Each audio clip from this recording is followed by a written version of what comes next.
Let me say a special good morning to the entire Tri-Island this morning. How's everybody doing? Welcome to another edition of To The Point. Today is Friday, the 28th day of October, and within the year 2022. Good morning to one and all once again. Let me say good morning to our online viewers this morning, especially those of you via the social media platform, Facebook. How are you doing this morning? Hope you're doing well. And don't forget when you tune in, don't forget to share the live. Those of you via our YouTube channel also, good morning and share the live. Those of you via K105, whatever part of the island you're listening from, I also want to welcome you. Those of you via GBN TV, whether you're viewing channel 7, channel 11 or channels 20, welcome, and hope all is well. It's a rainy Friday morning. Yeah, well, on my way to work, it has subsided just a wee bit. I'm not sure, it may be heavy on other sides of the other parts of the island, but on my way to work this morning, just slight drizzle, we will call it in local terms, or slightly drizzling. Well, to the point today, folks, we have for you the president of the Grenada. Let me get my info correct this morning. Yes, we have the Grenada Union of Teachers president. That's Mr. Jude Bartholomew. He will be with us this morning on To The Point as we discuss loads of matters that are relevant pertaining to the Grenada Union of Teachers and other issues that we may come up in terms of the conversation this morning. Let me go over and say good morning to Mr. Bartholomew. Good morning to you, sir, and how are you doing? Yes, good morning to you. Thank you very much for inviting me to the program. Indeed, I look forward to a wonderful discussion here this morning. And I invoke God's blessing and God's Holy Spirit upon this program so that we'll have a wonderful and successful program. I say good morning also to the Grenadian citizens, so Grenada, Carriacou, and Pitty-Matnick, and those who are listening through the various mediums. All right, thank you also very much for being here with us this morning.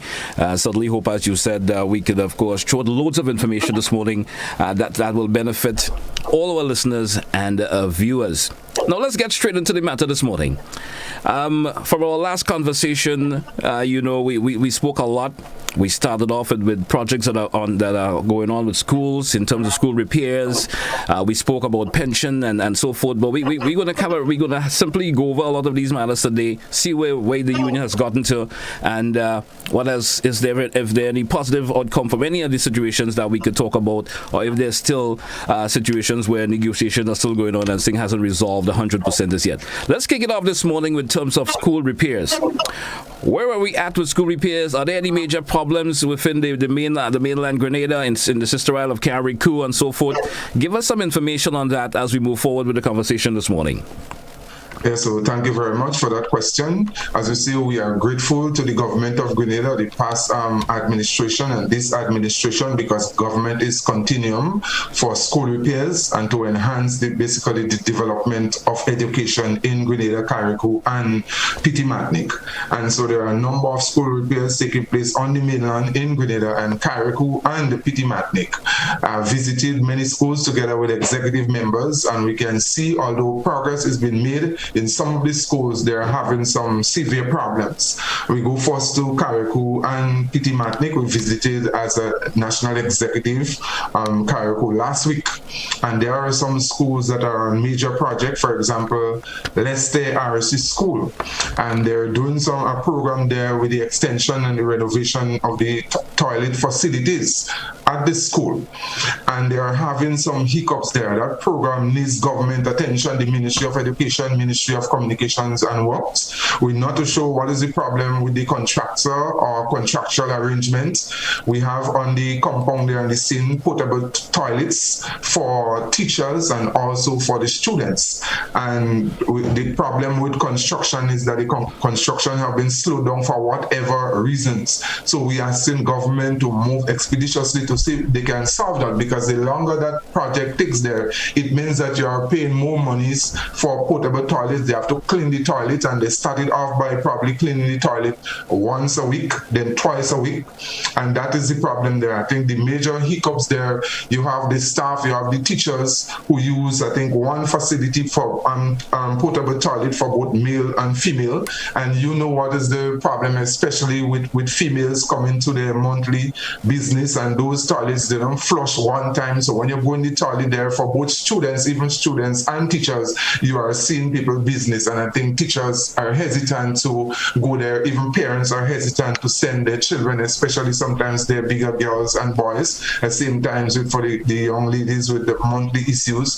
And these are some health issues to address, because you have teachers, even and students, holding back the natural bodily functions to urinate and to pass feces and such. They hold it back, or sometimes you have teachers having to go to another next door neighbor or somewhere else to see if they can do that, and that is creating a real problem. So much so that there are some parents that are hesitant in sending their children to school.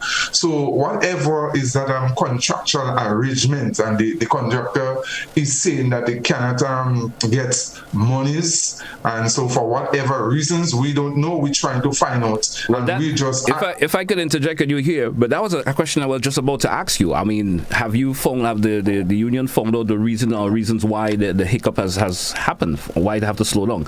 Because you know, children education is important, and being in a comfortable environment is also very important. But that is what we're trying to find out. So we did an engagement with the Ministry of Education, Public Communications and Works, to know what is the problem. I did have a discussion with the contractor, with the principal of Leicester RC School and members of staff, and they cannot really pin down what is the reason for the hold up in the project. So all we asking here, we know that it's creating some serious problems.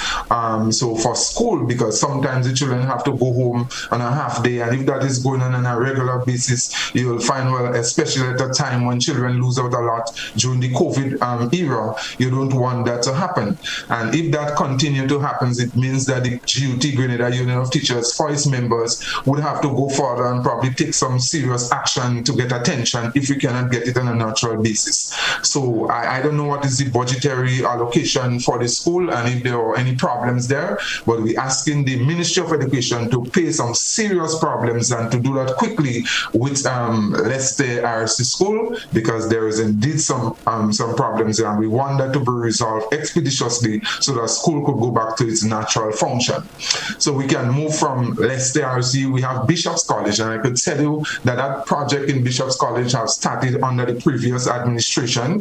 If you watch the building, there is a wonderful building, but it's going on for over 3 years. The teachers, members of staff, principals, they are really frustrated.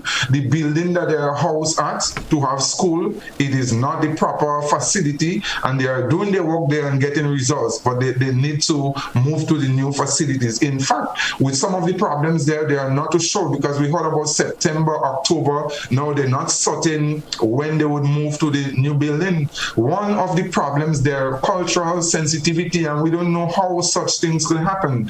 Where you have a problem, you know, in Carriacou and Petit Matnik for water, and a proper in the design and everything for the school, they did not put in place or make plans for a water system. Yeah, water system. So the school is built and there is no water system. You have a lot of children, hundreds of children coming there in Carriacou. How would you flush the toilets? How would you do a lot of the different things? When we visited the sites, even the spouting, the dung pipe is down there, down in the ground, and that water that wasted away. You can't do that in. So there's some flaw in the design, you would say. Yeah.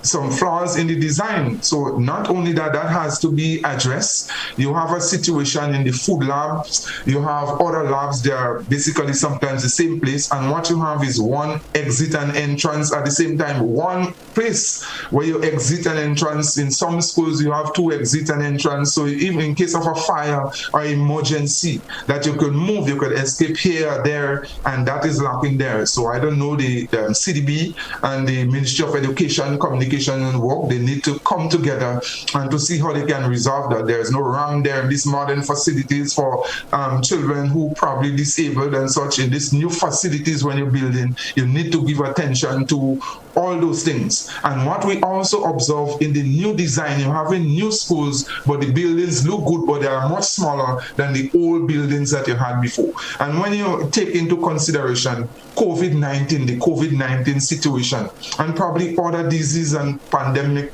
in the future, where you might have to have classroom space the 6 feet, there is no way with the new designs of the modern buildings that they are putting down, they look good, but for classroom space and everything like that, so it is not not there. So we're asking the government of Grenada, the Ministry of Education, Communication and Works, and CDB and other banks that are involved in that to put in place and to make sure that they have the proper measurements and adequate space into consideration for education as you go forward, as the new administration say, going forward with education, because it doesn't make sense. You have a new building, you have a big a building there that looks nice, but the space is very narrow and limited. These are some of the major problems, and at Bishop's College to give some attention there because the teachers are frustrated and fed up, as well as the Leicester. Let me interject on you once again. It's still on Bishop College. Is it a case to say where the design was done maybe before COVID came into play? Could that be one of the reasons why, in terms of the size of the building, would you say that could be one of the cases? I'm assuming also they could have thought about, well, yes, COVID, and we understand what it's like now. Could we have some readjustments to the design? Maybe that gone too far already. Maybe they could have done, maybe not fixed it anymore. Is that right? A case where that could have been? There seems to be a flaw there because it's not only Bishop's College. We're seeing West Hall Secondary School and all the other new designs that they have, even before COVID-19, and they did not take the space into consideration. As we say, nice looking building, they look nice on the outside, but very limited space on the inside. And you compare that to vision. You're talking about vision in going forward, and this some of the things that we have in Grenada. We want to link and take, for example, we have more transportation, more cars, more vehicles in Grenada, but when you look at the long-term planning, you saw no vision from 50 years ago, that the roads are limited and narrow and no space. And these are some of the sort of things that you're seeing from our leaders, the politicians and other persons who make the decision. And one of the problems is consultation, where the teachers and principals are complaining with the new buildings and school repairs that a lot of the times they don't know what's going on. You just see contractors come in the area, they might have probably just limited discussions where teachers not involved, the community should be involved, teachers involved, principals involved, everybody involved. So you know from the Ministry of Education, Communications and Work, you know from other entities, the contractors and everybody, the school should have the plan and the design so that they should have the input to know what should go here, there and everywhere. And that is the problem that we have in education, where sometimes you see the teachers and principals as the facilitator and just doing things, but the implementers of what other persons design and construct. And these are some of the weaknesses in education. So that is a problem there.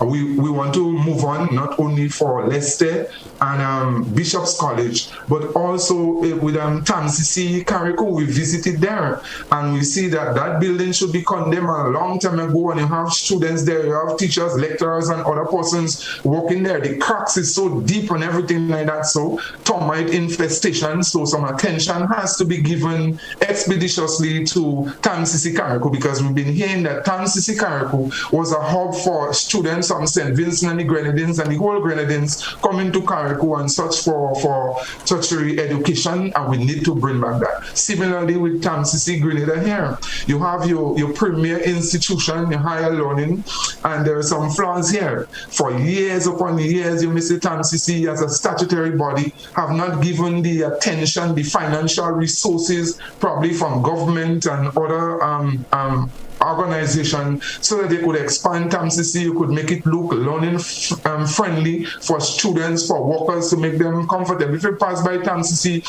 how it was 20, 25 years ago, or wherever that time, is the same thing here now.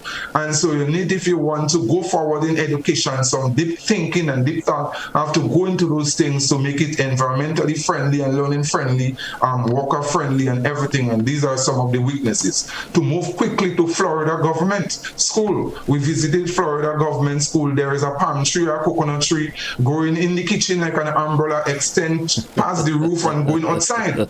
I mean, and this, who's paying attention to these things? You have the DEO and other persons there, should be Ministry of Education, and should be observing what is taking place. When rain is falling, rain is coming on in the kitchen, right where they're cooking there. I mean, that is a hazard, a big tree. But who is responsible for the maintenance of these issues in schools? These small issues like the tree growing and the water coming in the roof. Who's responsible for that? Well, the Ministry of Education, in the previous administration, sometimes you're not too sure who is responsible, and those are some of the things. But the Ministry of Education, Communications and Works, and everybody should be involved in doing those things. But that is a hazard there. We also, there is a building, a wing of Florida government school that you may say that is a no-no where children should go, but that is where the toilet facilities are, and the students have to go there. And there is a big tank which the building have been compromised. You cannot really use there, but that is where the toilet facility is. So that again is something to flag in case of a hazard or disaster or something should happen. You have a problem with fencing where you have people coming in around the school and doing all sorts of different things. So we're asking the Ministry of Education to move quickly. Florida government should be down for a new school, and so you have to deal with this matter. We just saying about St. Andrew's Christian Academy. They're saying that rain coming. I just got a call this morning coming here that they have to put pots and ponds and different things in classroom and other places to catch water in this kind of modern time. So if you want development in education and you want a better place for your teachers to work and the children to learn, we cannot have this thing going on. I remember the new administration did talk about in the campaign police stations leaking and those things, and they have to fix this thing. So we have our young children, we have teachers, we have workers, and you want them, if you want them to produce and to do well, you have to fix this thing. I know the government just come, and certain things will take time, and those are old matters that have been plaguing for a long time. But they have to pay attention to some of these things. That same St. Andrew's Christian Academy, they need a new building, and that have been taking place. Work started for some time, and then you don't know what is happening. We also have to pay attention to St. David's Catholic Secondary School. That school is in the Prime Minister's constituency now, and we're calling on the Honorable Prime Minister to give some attention to all the schools, the Ministry of Education, Honorable David Andrew. But St. David's Catholic Secondary School have been suffering for a long time. That building should be condemned. It's just on a hill there. There was land in Lassages that was a map for the school, and I don't know what is the relationship between the church and the Ministry of Education, the government of Grenada. Now we're hearing that the school might be deep down in Marmont, but for basically security issues, you have a lot of young people. Can you imagine going down to Marmont in a building down there deep in? If you have St. David's Catholic Secondary School is known for taking care of their students, even extra lessons in the night, and is a risk for students and teachers going deep down in a place where, so it's better if you have a school probably close to the main road. Lassages, I think, not too far from the playing field, was an ideal place, and we're asking the Ministry of Education, probably government of Grenada, to go back and look at the drawing board. But St. David's Catholic Secondary School have been suffering for a long time, and that is a school that is producing good results, excellent track results in sports and in every other domain and jurisdiction. So lots of attention with a lot of schools. Repairs are good, but there are some flaws and there are some things, and I think students are hurting, parents are hurting, and teachers are hurting, and we're cooperating and everything. We know the government just started, but if those things continue for a long period of time, then grievance will pick up, and it means that the GUT would have to protect, because health and safety for our members is of paramount importance, and we may have to take some attention, do something probably to draw government's attention. But they need to speed up and to do what they have to do and pay attention to school repairs and the problems. All right. Certainly a lot of information thrown out there pertaining to the issues that are happening with the various schools. Mr. Bartholomew, we're coming right back after the short break. We discuss more matters here. It's To The Point for today, Friday. We're coming right back.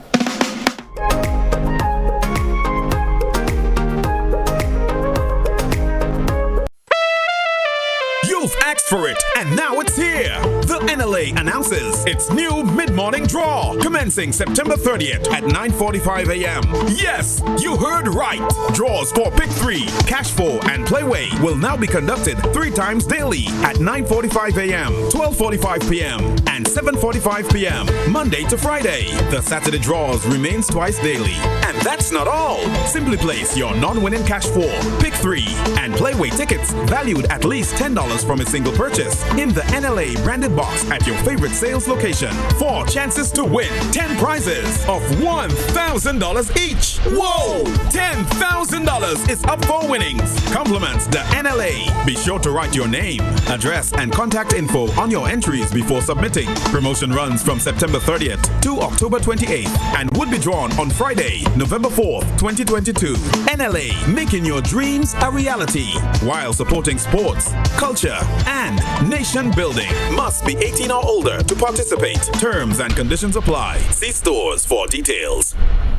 Well, it's impacted my business greatly. I started off doing drinks, and then I started kind of to transition from drinks. I had a lot of competition in drinks. Beer gardens open, they were doing big things. Super Move on St. John Street, we were doing big things.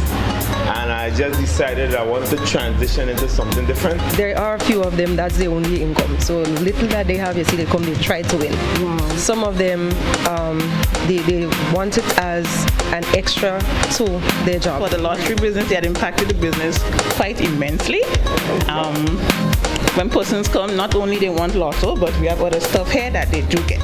Let's mingle and jingle. You mean jingle and mingle, right? Does it really matter? Mingle and Jingle, the mid-morning program that will drive the Christmas season. Weekdays from 10 a.m. to 12 noon on Classic Radio, GBN Television, and all GBN social media platforms. It's where the deals of the season are, where the Christmas music is played, holiday traditions are relived, and where all the fun is. Mingle and Jingle. Or Jingle and Mingle. Mid-mornings from November 14th to December 23rd only on the GBN network. Made possible by Flow, West the Hall Rums, Hard On Plus, Jude Free Caribbean Holdings, Ace Hardware, Gittins Healthcare, and Grenville Credit Union. Mr. Mention Winkai, then you have things like Manumos, Post Combat, you know. We have the low power that. It is kind of like the same man, and it's just different name for the same kind of thing. And last but not least, I just want to say to all the men who saw me, call me, and ask for piece of cake. I'm baking this weekend. Join us Fridays at 8 on GBN Television, K105 FM, GBN's Facebook page, and YouTube channel for We Culture.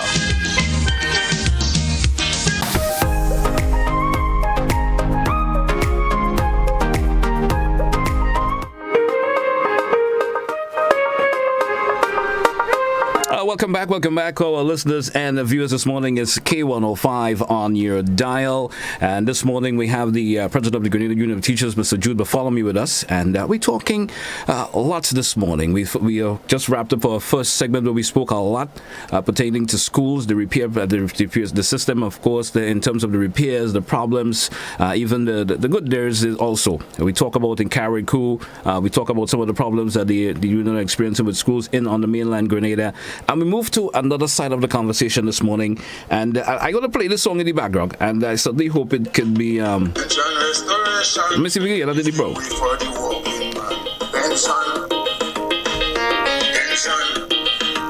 Certainly hope that this one came in there properly for some reason. I had to play that in the background there, Mr. Bartholomew. It's a song that you actually written pertaining to pension. That is where our next conversation would lead this morning. And let me say welcome back to you, Mr. Bartholomew. We're getting set to talk about pensions. We spoke at length a while ago pertaining to school repairs. Now we're getting to pension. And let's talk about the retroactive pension, the payments that are scheduled for November. How does that, how are we looking with that, sir? Yeah, so thank you very much. Pension, I guess the whole nation, teachers, public officers, and everybody probably listening, because that is a very, very important topic and issue for public officers, for teachers, and for the whole nation. We want to put on record our, again, deepest appreciation to the NDC administration for honoring the judgment of the courts and also going deeper into paying retroactive payments and pension for retirees and then for future pensioners. So we are very, very, very grateful for that. Let me go forward to say there was a deep struggle for pension. All right, a fight that the Grenada Union of Teachers really and truly, led the way together with other unions, because we knew the importance of that when basically that have been pulled pulled out, our constitutional rights have been taken away. Now that we really and truly fought for that pension on the street every day, that struggle, and you could see the joy on retirees and other persons who know once more that pension now have been restored and that constitutional right is available for workers, that you don't have to work and go home empty-handed and in poverty. And so the Grenada Union of Teachers want to put on record that is something that we are grateful for, and we want to remind the previous administration and this new administration that pension is a right, not a privilege, and is a constitutional right. So though we are grateful to the government of Grenada, the new administration, for paying the retroactive payment, which they will do in November, and there are other things to be honored with new retirees and everything, we fight for that too hard, and we want to ensure from the Grenada Union of Teachers and I guess from the other unions, public officers, that is not something that we intend to lose at all. We intend to guard it and protect it like something that is sacred. So I just want to remind the nation and remind the new administration that pension is a constitutional matter. It is not a privilege, but is a right.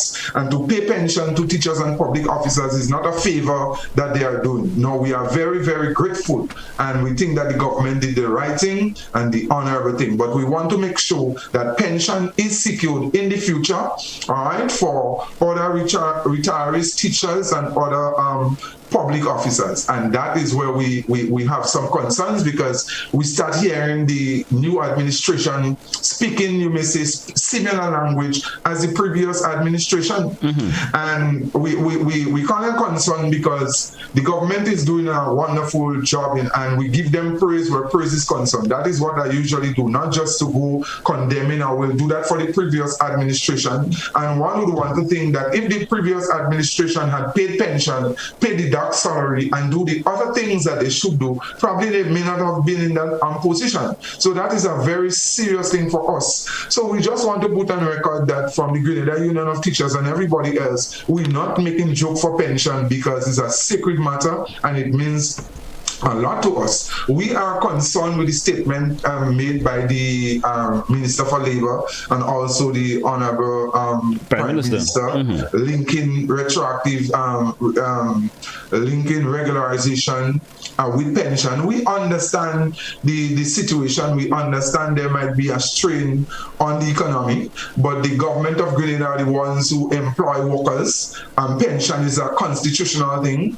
and it means that the government have to dig deep and to look in ways that they can expand the economy of Grenada to facilitate pension, and to look at other means, other ways of probably seeing how you could raise the resources and come up with that funding, so you don't have to dig too deep into the consolidated fund. So I do believe that these workers, public workers and teachers work for the citizens of Grenada. We work for the citizens of Grenada, and it's a constitutional duty, and therefore probably the government could look, I can't tell them what to do, is whether I speak directly or indirectly, of ways of securing pension, especially the 1958 pension. And we did not hear from them, to be honest, that they intend to take it away. What they did say, talk about pension reform.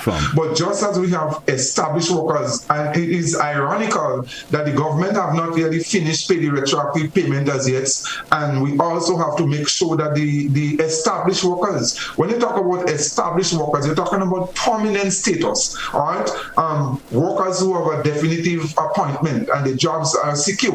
All right, so that's what you're talking about there. And we want to make sure that this pension is secured for everyone, because there are a lot of persons in the system who could have probably retired and they didn't do it. They make the 26 and 2/3 years. There are persons 20, there are persons 18, and then the system still, because the government doesn't want workers to just go and retire quickly. So when you make statements and sometimes you don't probably think and think it out properly, sometimes you ask yourself who really is sometimes advising the government, and they have to be careful sometimes even in the statement that they make, because just saying that you talk about regularization, you talk about pension, there are a lot of persons who make the ears and could say, watch, we're not too sure if this pension thing will go forward, and that would cause a lot of teachers and public officers to retire right now and to create an even bigger problem for the government of Grenada.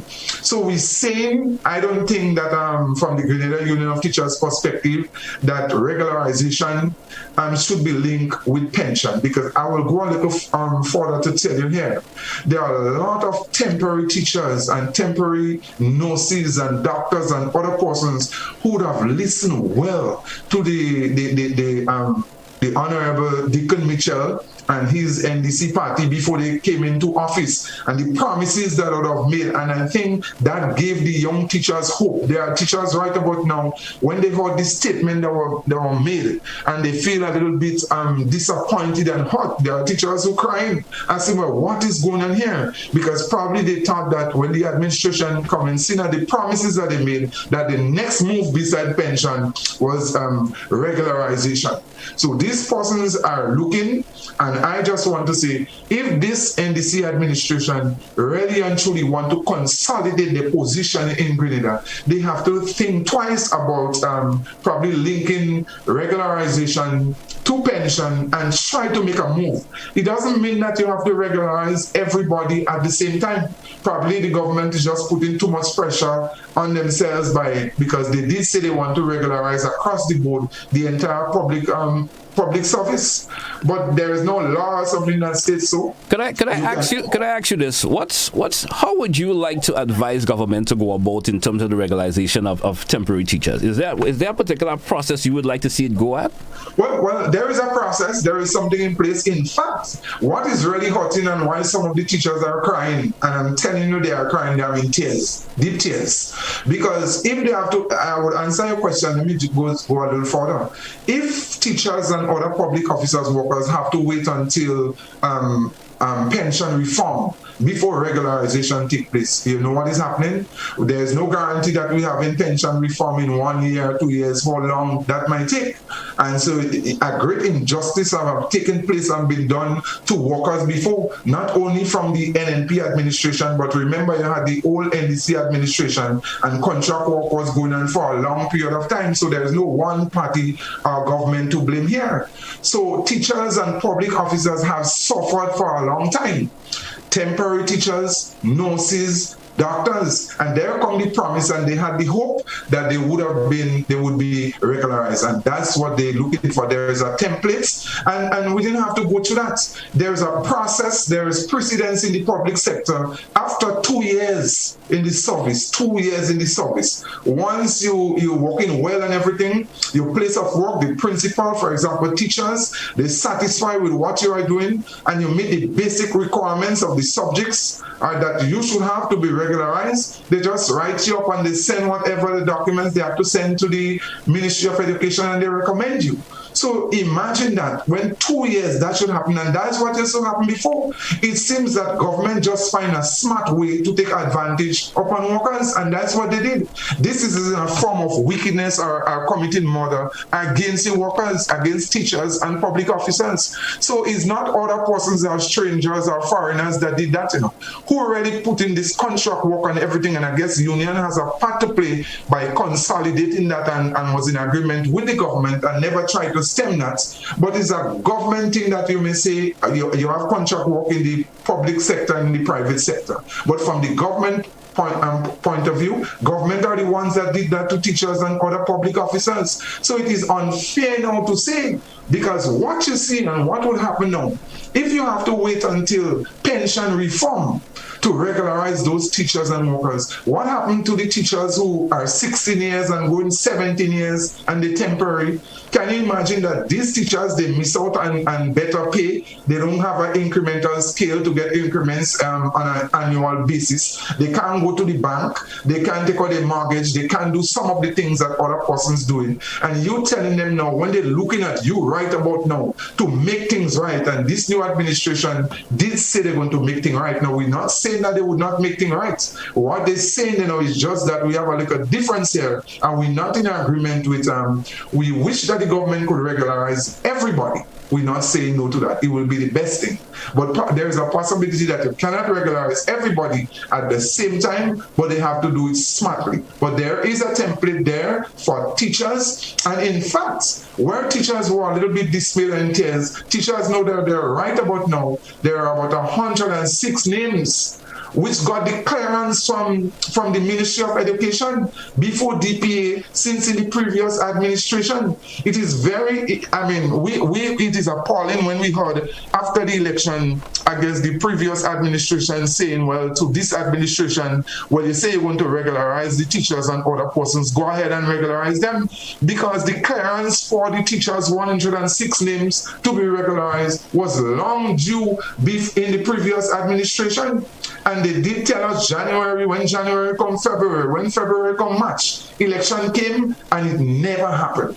And so those teachers are there up in DPA, the names, waiting on the clearance now. And to come to hear the new administration say, no, we don't think we're going to regularize you now, which that was an election promise, that is broken-hearted, disappointment, and everything like that. So you could imagine how teachers, nurses, and other persons are feeling. So we ask the government to rethink their position.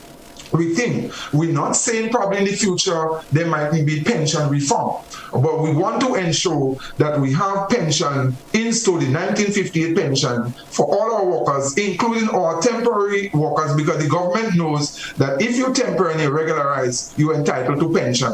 And it should not be robbed from the teachers because of pension and regularization as a smart way to make money, because that is a smart way of robbing your public officers, your teachers, from whatever they have to get. And those teachers and public officers have been robbed by the state and by government for years upon years upon years. Think about the things they could have done with their life, how many, 20 years ago, 16 years ago, 10 years ago, and they have been denied. And how long would you deny that for them for when injustice is coming, not from foreigners, not for ordinary persons, but from the state? And that's what we're looking at, and we're saying that it can be done. It doesn't mean that you have to regularize everybody at the same time, but there are 106 teachers there to be regularized, and we're asking the government, if you do that, it's going to be good for you. You're going to consolidate your position here in Grenada as an administration. If you want to link regularization with pension and that go on for too long, what you're going to leave for yourself is a whole set of pain and mistrust and everything from the young people, from the teachers, from other public officers who have been looking at you as their savior for regularization, which you promised. And I think that the new administration have to go at a higher level than the previous administration and do what they have to do to regularize and to give status, adequate status and job entitlement to the teachers and public officers. All right. Let me go a little further. Because when we talk for teachers, we also talk for the nurses. The government plan for Grenada is to develop health. You have somebody who is an honorable man as the Right Honorable Lacret, who is the Minister for Health. Now, he's a good man, and I think probably the nurses and everybody respects him in health. But what respect can you give? You could have new facilities, teaching hospital, you can have everything else. But if the nurses in the hospitals, one of the pain and the hurts is basically regularization. The respect and all the things that you can bring there would not be able to change the trajectory in terms of improving health and everything until you solve the problem for regularization. So we call on the government, your objective and your goal is to move at a higher level with health, and we asking you to try also to the doctors who are temporary, nurses who are temporary, because what is going to happen, they're going to live in droves as they are living now. And the monies that you're trying to save on pension and regularization, you will have to come back and spend it by training more nurses, more doctors. Teachers might just live in frustration. Then you have to retrain somebody else. So indirectly, you are still spending the money that you want to hold back. So regularize the teachers, regularize the nurses, regularize the doctors, regularize other public officers, because they are looking to this administration for social and economic justice, something that has happened to them for a long period of time. Now let's get into the question of upgrades for teachers and so forth in terms of getting their various degrees, bachelors and masters. How has that process been encouraged by the GUT? Well, we have been in meetings and discussions with the Ministry for Education. We had a last meeting with the Minister for Education, the Chief Education Officer, the previous PS, Jeffrey, and we have the new PS now, Maureen. And one of the sticking points there with we ask the government, what is your policy? Again, we state again that the government of Grenada, previous administration and this administration, well, the administration just come in, but government is continuum, so they must get some blame. And what you're seeing happening there, we say, what is your policy for upgrades? The same Ministry of Education, the government of Grenada, that said to teachers and public officers, go and develop yourself, do a degree, because that's what we're going now. In the new dispensation, if you're moving forward for education, the teachers who came in before, the basic qualification, it moved that it is going to go a little higher now. If you want to improve education in Grenada, you want persons to have their masters, you want them to have their bachelors, you want them to be well trained. But if you send in the signal to teachers when they take their own monies and they take the loan, because when government says they're giving scholarship, sometimes it's a joke. They announce on the radio and television that they give scholarship and a little bit of money. The teachers and public officers go in the bank and take the loan, sometimes hundreds of thousands of dollars to study. And when they finish now, the Ministry of Education, especially through the CEO that we have there, would always remind teachers about the priority list. Priority list means that there is a special list designed by the Ministry of Education, and the union probably was part of it, in some areas that teachers should be trained and public officers, but for teachers. And what is the problem here? Even those teachers who went and do their degree, their masters and their bachelors in those priority areas, the Ministry of Education still telling them that they have to wait. They can't get the money. And that is wrong. It is unfair. They cannot be upgraded. And yes, they might upgrade a few, but there are a lot of teachers from since 2016, 2017 up to 2022 who did their degree under the priority list, and they cannot be upgraded. It's unfair. They owe the banks and they have to pay, and still they cannot get the money. And the argument that the Ministry of Education is using, what they say now, and the Chief Education Officer again, we're asking why. If a teacher is teaching maths, and the teacher does a degree in English language, what they're telling you is that you're not teaching English language, so we cannot really upgrade you and compensate you because you're teaching maths. And that is wrong, because a teacher in this new dispensation, and you're moving forward with education, the teacher should be dynamic. The teacher should be prepared to teach anywhere. So the principal in a school could call to a teacher and say, you know, you were teaching maths. In addition to maths, you should we want you to teach language. But just because you're teaching maths, you should be able to strengthen your area. And if you want to study language and have some expertise in every way, the teacher should be versatile. So we think that the teachers should be compensated because you're doing your subject in whatever area once it fit that vision for education. Take for example again, somebody might be doing social studies, and the Ministry of Education is saying if you do psychology, or let's say guidance and counseling and those things like that, they're saying when you're teaching social studies or you're teaching maths, that is not your area, so you should not be, basically they're giving a problem in compensating you and upgrading you. And this is wrong, because in today's world with children, the children that you're dealing with now is not easy. Even for learning, the amount of strategies and the psychology and all the different things that a teacher have to use, you don't necessarily have to be teaching psychology specifically to deal, because you need to know how to deal with the children. Everybody come with different behavior patterns, different homes and all those things. So the teacher needs psychology, need to apply guidance and counseling. Remember, in school, teachers are mothers, they are fathers, they are judges, nurses, doctors, they are everybody. So once you develop yourself, I think the teachers should be compensated, and we're asking the new administration to look at that, because it seems that is just an excuse by the Ministry of Education, probably to keep the wage bill low, and there is an injustice there. And we say, besides regularization, upgrade the teachers, because what you find, you have teachers who doing their degree, they're using it in school, yes, directly and indirectly. And after a while, nobody will want to do anything, because you're not upgrading them, you're not compensating them. How you want to move forward in education when you want, as a Ministry of Education and the government of Grenada, like other countries, that every teacher, probably every worker, should have the bachelors or masters or all the different things to enhance education. So what they are doing is limiting the growth and development of education in the country by not honoring the commitment for teachers in upgrading those TAMCC, those with their masters and bachelors. And I think they have to change that, because once they do that, it will be a positive reinforcement for other teachers to go and upgrade themselves and do that even at their own expense, and that will be better for the nation, for nation development, for improvement in education, for the drive for education holistically. I think that's what it should be doing. Mr. Bartholomew, we take care. We due for a break. Let's take that break. We come back and discuss some more. We're coming right back. It's To The Point for Today, Friday. We support you.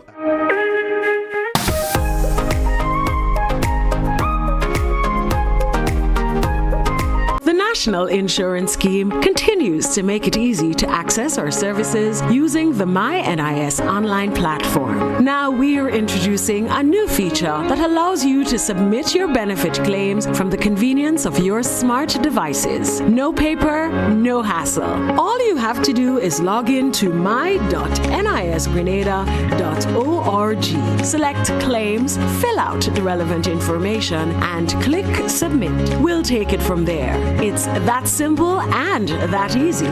Submit a claim from the comfort of your home as you rest and recuperate. Enjoy the convenience of faster claim processing and monitor the status of your claim every step of the way. We are excited to introduce this new feature to better serve you. NIS is changing the game and the way you make your claim. Access anywhere and anytime with MyNIS Online.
That's why I say welcome back to The Point for Today, Friday, and we're talking to the president of the Grenada Union of Teachers, Mr. Jude Bartholomew. Mr. Bartholomew, welcome back inside of this segment. A question I want to ask as we continue the conversation this morning. Last time we spoke, you gave some updates in terms of salary negotiations for the 2023 to 2025 contractual period. How's the process of that going along? If you have any updates that you would like to share with the viewing and listening audience this morning.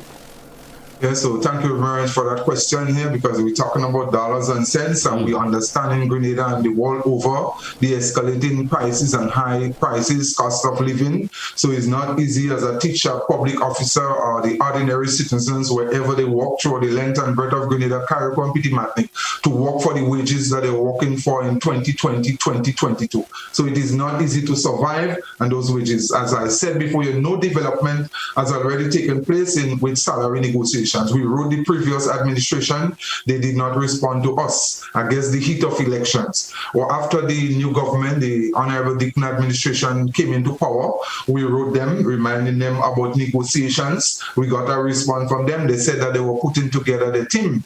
That's a long time, a few months ago. We're still waiting on that team, and there is an urgency there. So we're calling on the Ministry of Finance, the Minister for Finance, Honorable Deacon Mitchell, to get the process rolling for salary negotiation. The previous administration under the NNP administration did say that the World Bank have told Grenada through its program, the program that we had, that is very important for forward negotiation. Forward negotiation means that you don't wait until the contractual period to negotiate and to reach an amicable settlement. Because when that happens, you would have to go and pay a lot of retroactive payment or back pay pay to workers. And that is one reason, I may say, one way they recognize the World Bank and I guess the previous administration, and you have to compliment the previous administration for forward negotiation, so they don't have to go and pay a lot of retroactive payment, and you have to sell your assets, you have to sell, and that's what caused probably Grenada lost a lot of the assets that we have and buildings and those things. You have to sell it for retroactive payment. So when you negotiate forward negotiation, it means that you complete before January of 2023. Because January of 2023 would be the new contractual period up to 2025.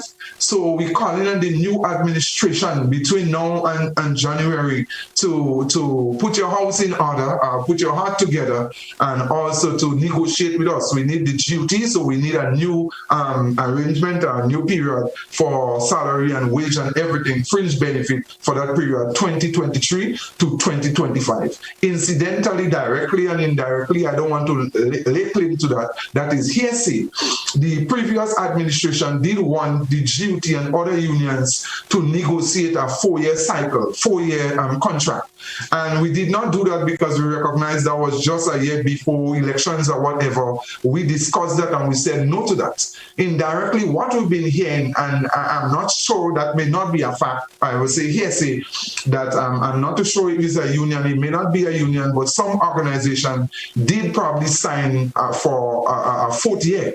And so we don't know if that is true, and if there is any organization, a sub within, we will not say probably a union, but did sign for whatever percentage for a 4th year, which means 2023.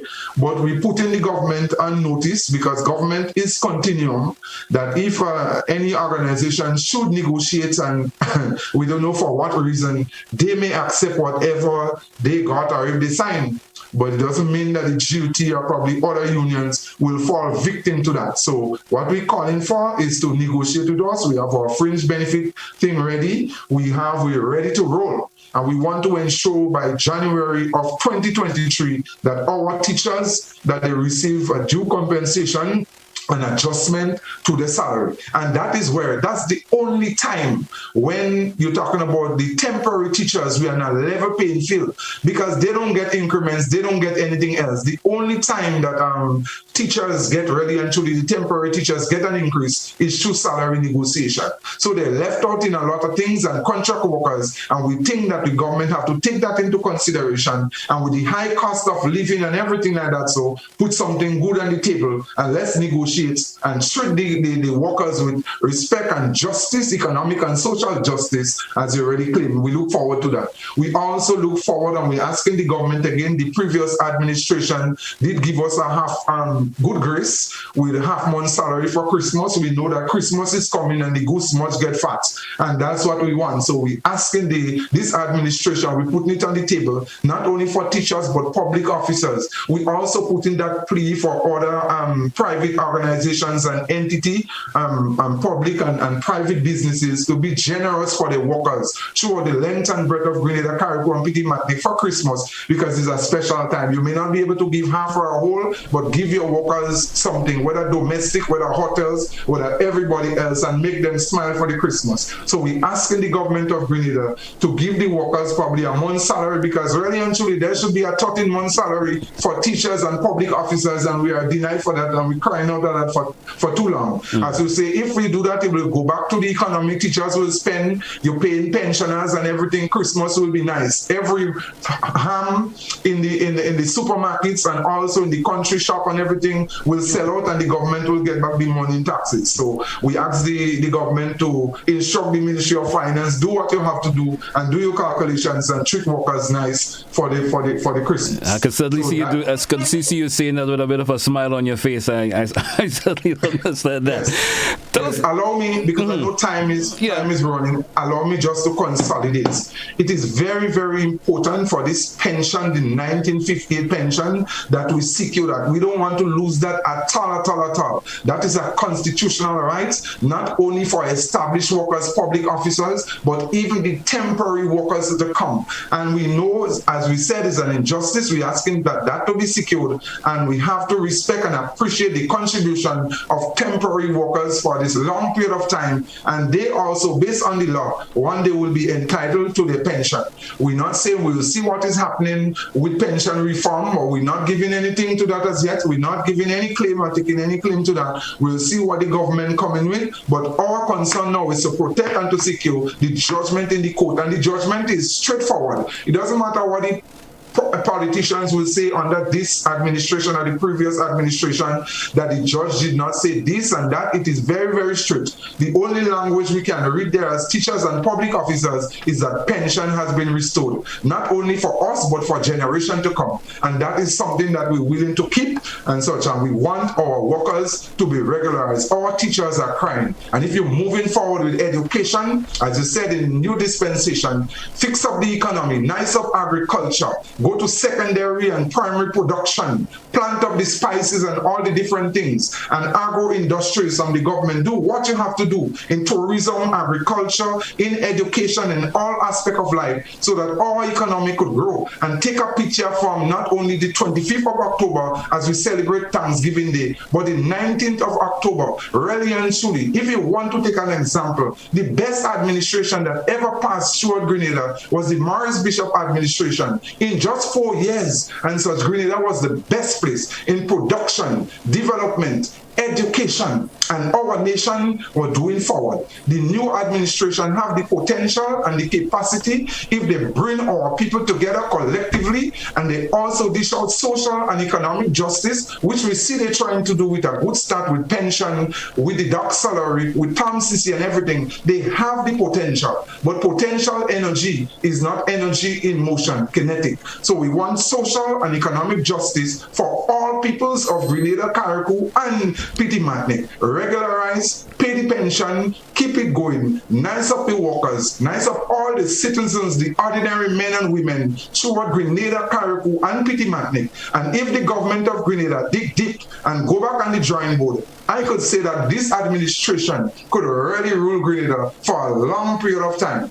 So NDC, don't make that mistake of trying to rule Grenada for 5 years and then you're just done because you did not do what you have to do, because there is only a grace period for workers, and we're watching and we're watching. Pension, regularization, and everything else. God's blessing and all the best to our citizens right through Grenada, Carriacou, and Petit Martinique, and the diaspora. Mr. Bartholomew, I want to thank you very much for being with us this morning, for sharing information on school repairs. We also spoke about the pension. We spoke about the statement made by the Minister of Labour and the Prime Minister. We talked about the regularization of temporary teachers, salary negotiation, and all the other bits and pieces that you're thrown in between. I want to thank you so much. Hope we could have another conversation in the not too distant future where you could probably share a more positive insight on some of the information you shared with us this morning. I want to thank you so much and wish you a great day and all the best for the weekend to come. Thank you very much. God bless. Hey, folks, that's what we take a wrap for To The Point for today here on the K105 and the GBN TV. Have yourself a great day, folks. Join us again next week for another edition of To The Point. This is why I say goodbye.